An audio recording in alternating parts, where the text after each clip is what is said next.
Hi scientists! Today we have a pretty easy and fun experiment to do that was inspired by a physicist named Shirley Ann Jackson. And she made some discoveries that showed how information can be transmitted through light, and we're going to do an experiment with that kind of light ourselves.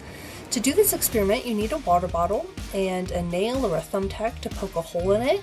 And this is an experiment in and of itself because you'll notice that the water is not coming out of the water bottle even though there is a hole in it.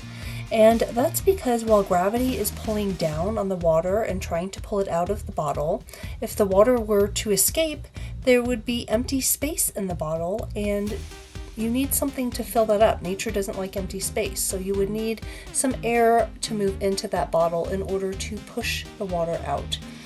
So as soon as we open the lid on the bottle, the air pressure can get in there and push down on the top of the water and push it out of the hole.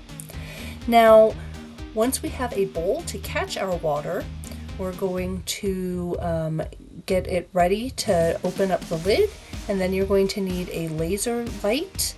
Lasers are focused light instead of a flashlight, which is diffuse light and kind of spreads out. You really want a laser beam that is a very focused beam of light.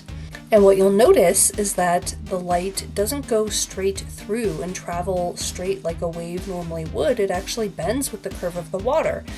And that's because even though the water looks clear, it can guide the light by trapping it inside. And as the light tries to escape from the water into the air at this angle, it actually gets reflected back inside of the water over and over again, kind of like a mirror, which is called total internal reflection. And this can actually be used to transmit information similar to like the Morse code, where light can be used to transfer information across long distances through these fiber optic cables. And this is just a really easy and fun way to demonstrate total internal reflection, and I hope that you get to try it at home. And until next time, keep discovering.